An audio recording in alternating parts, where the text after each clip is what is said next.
बिस्मिल्लाहिर्रहमानिर्रहीम। अस्सलाम वालेकुम। मैं हूं समरीन अकमल। मैं आपको अपने चैनल दिल्ली के ज़ायक़े में वेलकम करती हूं। उम्मीद करती हूं आप सब लोग खैरियत से होंगे। मेरी तरफ़ से और मेरे चैनल दिल्ली के ज़ायक़े की तरफ से आप सबको ईद उल अज़हा बहुत बहुत मुबारक हो।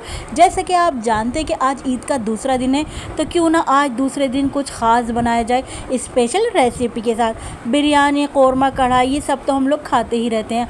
आप लोगों के लिए आज मैं लेकर आई गोश्त की एक ऐसी लाजवाब रेसिपी जिसे आप लोग बनाकर खाएंगे तो यकीन मानिए उंगलियां चाटते रह जाएंगे। गोश्त इतना मज़े का भी बन सकता है, ये आपकी सोच है। तो चले हम देख लेते हैं किस तरीके से आज हमने ये रेसिपी बनाकर तैयार की है। तो आज की ये मज़े की यमी सी रेसिपी बनाने के लिए ना मैंने 1.5 किलो ये बीफ का गोश्त ले लिया है। थोड़ा सा मैंने ये रिवाज वाला गोश्त लिया है, यानी थोड़ा सा चिकना भी है, मिक्स गोश्त है। जब हम बोटियों का साइज़ मैं आपको दिखाती हूँ तो थोड़ा सा हमने बड़ा साइज़ लिया है।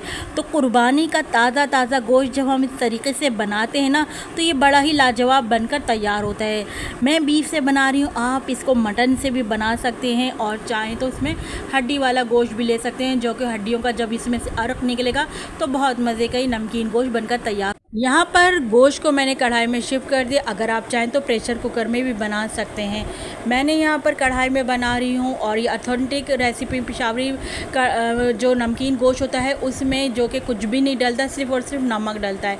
लेकिन यहाँ पर मैं लहसुन अदरक का पेस्ट शामिल करूँ 1 टेबल स्पून। इससे क्या होगा, गोश्त की जो अपनी एक मखसूस खुशबू कह लें या इसकी अपनी स्मेल कह लें जो होती है ना, वो दूर करने के लिए हमने यहाँ लहसुन का पेस्ट इस्तेमाल किया, लहसुन अदरक का पेस्ट। अब मैंने यहाँ पर 1 टीस्पून भरकर नमक शामिल कर दिया है। ठीक है, अच्छी तरह से अब हम नमक लहसुन को मिक्स कर लेंगे। मैं आपको यहाँ पर दिखा रही थी कि मैंने यहाँ पे फ़ैट वाला गोश्त लिया है, रिवाज वाला गोश्त ले। इससे क्या होगा, हमें यहाँ पर घी या ऑयल डालने की ज़रूरत नहीं रहेगी, क्योंकि ये फ़ैट ख़ुद अपना ऑयल रिलीज़ करेगा। यहाँ पर मैंने गोश्त गलने का आधा गिलास पानी शामिल कर दिया, क्योंकि गोश्त भी अपना पानी रिलीज़ करेगा, इसलिए मैंने यहाँ पर आधा गिलास पानी शामिल कर दिया है। बीच दौरान में आप चेक करते रहिएगा, अगर आप देखें पानी कम हो गया तो और गोश्त नहीं गला तो आप पानी मज़ीद और ऐड कर लीजिएगा।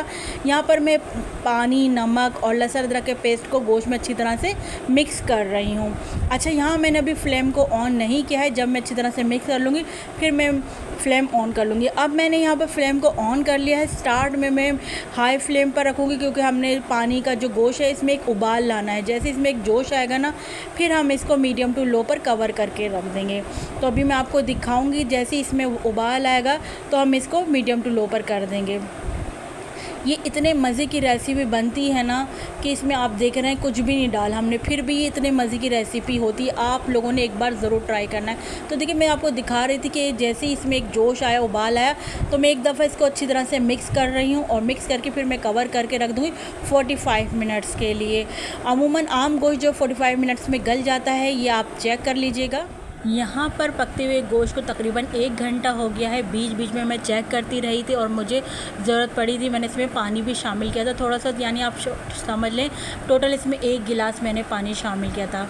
आधा गिलास पहले और आधा गिलास मैंने बीच में और शामिल किया था। यहाँ पर देखिए पानी ड्राई हो गया है और गोश्त भी हमारा बिल्कुल डन हो गया है, बिल्कुल मक्खन मलाई की तरह बिल्कुल नरम सॉफ्ट हो गया है। तो यहाँ पर जो थोड़ा बहुत पानी है ना, इसको मैं यहाँ पर फ्लेम हाई करके इस पानी को मैं ड्राई कर रही हूँ। अब जो आपको देखिए नज़र आ रहा है ना, ये जो हमने फ़ैट शामिल करी थी, ये इसने ऑयल रिलीज़ किया है। आपने देखा था हमने बिल्कुल भी इसमें ऑयल, घी कुछ भी शामिल नहीं किया है।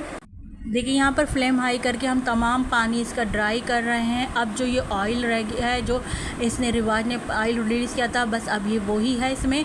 तो अब हम यहाँ पर फ्लेम ऑफ़ कर देंगे, बंद कर देंगे चूल्हा। और यहाँ पर मैं थोड़े जायके के लिए यहाँ पर ब्लैक पेपर स्प्रिंकल कर दूँगी। आपकी मर्ज़ी है, चाहे तो शामिल कर दीजिए, चाहे तो स्किप कर दीजिए। चूँकि जो ऑथेंटिक जो पेशावरी नमकीन गोश्त होता है वो सिर्फ़ और सिर्फ नमक में ही बनती है। तो यहाँ पर हमने ब्लैक पेपर शामिल कर दिया। अब मैं आपको इसको सर्विंग प्लेट में निकाल कर दिखाती हूँ। आप देख रहे हैं माशाल्लाह से दिखने में ही कितनी ज़बरदस्त मज़े की बनकर रेडी हुई है हमारी रेसिपी। आप लोगों ने इसको ताफ्तान के साथ खाएं, नान के साथ खाएं, बहुत मज़े की लगी। चाहे तो इसको एज इट इज़ रूखा खाएं, बहुत मज़े की रेसिपी बनकर हुई। ऊपर से मैंने फिर अगेन ब्लैक पेपर स्प्रिंकल कर दिया है। और आप इसको जब खाएं तो इसमें आप चाहें तो लेमन को भी स्क्वीज़ करके खा सकते हैं और इस रेसिपी का मज़ा दोबाला हो जाएगा। तो दिखा रही थी टेस्ट करके, ये देखिए कितने आराम से हमारी बोटी टेंडर हो गई है, सॉफ्ट, बिल्कुल मक्खन मलाई की तरह टूट गई है और बहुत सॉफ्ट और बहुत जूसी बनकर तैयार हुई है और ये बहुत मज़े की बनी। मैंने आपको टेस्ट करके दिखाई। आप चाहें तो इसके ऊपर हरी मिर्चों से भी इसको गार्निश कर सकते हैं सर्विंग के टाइम पर। और मैं आपको मज़ीद और एक बोटी और इसको दिखाती हूँ। ये देखिए कितनी आराम से हमारी बोटी टेंडर हो गई है, कितनी जूसी सॉफ्ट अंदर से बनकर रेडी हुई है हमारी। चले चलती हूँ, क्योंकि मैं आप लोगों के लिए इसी तरह मज़े की यमी ईद स्पेशल रेसिपी लेकर आपकी खिदमत में हाजिर होती हूँ।